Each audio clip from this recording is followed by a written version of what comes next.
Maseret Nedarim, résumé du Daf Pekimel. La Gemara avait ramené la discussion à propos du cas où une femme a fait un neder sur deux pains. Elle s'est interdite deux pains, un bon et un moins bon, et donc le bon pain lui manque, le mauvais pain ne lui manque pas. Le mari, c'est sûr qu'il peut lui annuler le neder sur le bon pain parce que ça l'a fait souffrir. La question se pose si il annule en même temps le neder sur le deuxième pain, oui ou non. Donc la Gemara avait ramené là-dessus une marloquette. La Gemara ici ramène des objections. On voit qu'une femme qui s'est engagée à être nazir, son mari peut lui annuler la naziroute. La question qui se pose, pourquoi il lui annule la naziroute? Pourquoi il peut lui annuler? Pourtant, il y a des parties de la naziroute qui ne font pas souffrir. C'est vrai que de ne pas boire du vin, ça pourrait la gêner. Mais les pépins, par exemple, les pépins des raisins, en quoi ça la gêne? On devrait dire que si elle en a mangé après que son mari lui a annulé la naziroute, elle prend les coups, elle prend les 40 coups. Alors on a dit que non, ça y est, tout est annulé complètement.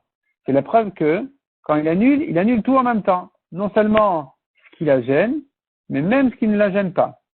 La Gemara répond, on n'a pas de preuve de là. Ici, c'est une halakha exceptionnelle pour la naziroute. Il dit en naziroute la chatsaïn.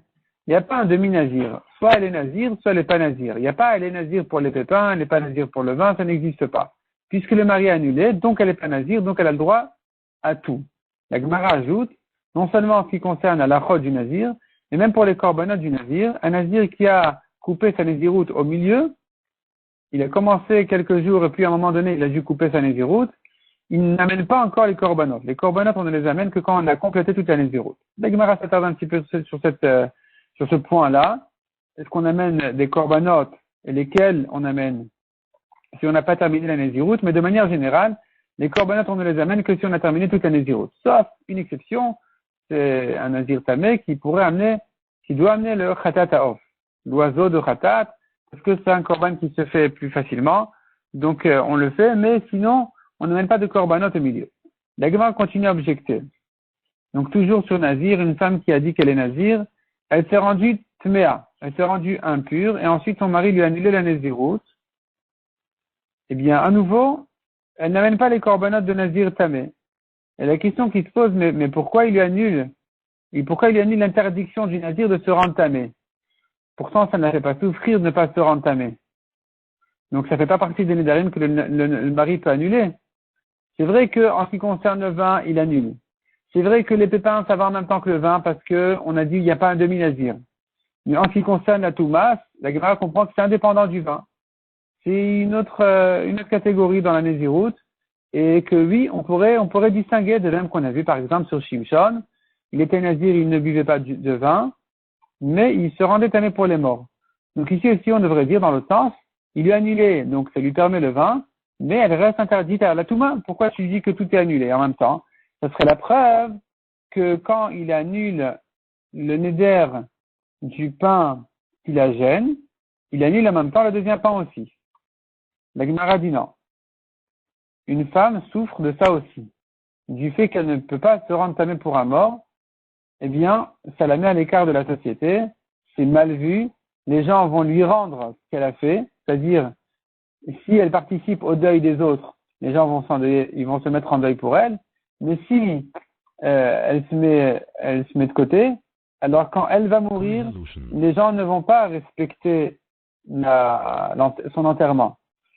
Et donc, elle souffre de ça, qu'elle ne peut pas se rendre tamée pour les morts. Et puisque c'est comme ça, le mari, quand il annule sa naziroute, il annule ça aussi. Ça fait partie de Inu Nefesh, des souffrances que le mari peut annuler. Mishnah suivante. La fin neder ne va profiter des gens de manière générale. Le mari ne peut pas annuler. Elle peut toujours profiter et ramasser les blés qui sont abandonnés dans les champs pour les pauvres. Quelqu'un qui fait un neder que les Kohanim et les Lévim ne profitent pas de lui, ils viennent contre lui prendre leur prélèvement. Si par contre il les a désignés, d'autres prendront. La Gemara s'attarde un peu sur la question à savoir est-ce que le mari est inclus dans le neder des gens ou pas. La Gemara déduit de la Mishnah, d'une part on pourrait déduire que le mari n'est pas inclus dans son neder puisque tu me dis il ne peut pas annuler. Or si elle est interdite de son mari, c'est sûr qu'il aurait pu annuler. Donc s'il n'annule pas, c'est qu'elle a le droit de profiter de son mari. Alors tu me dis elle a le droit de ramasser les blés des pauvres. Si elle profite de son mari, elle n'est pas pauvre, pourquoi elle les ramasse? La Gemara donne dessus trois réponses. Première réponse, c'est de dire, de son mari, elle a le droit de profiter.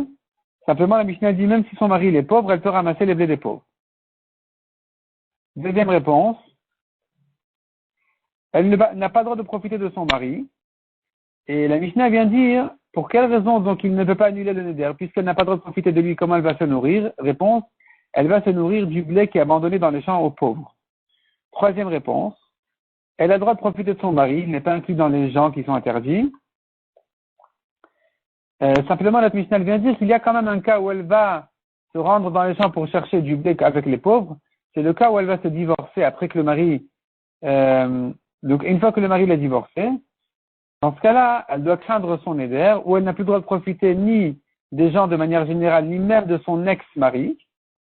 Et donc, elle doit se nourrir de ce qu'elle trouve, dans ce cas-là, dans les champs.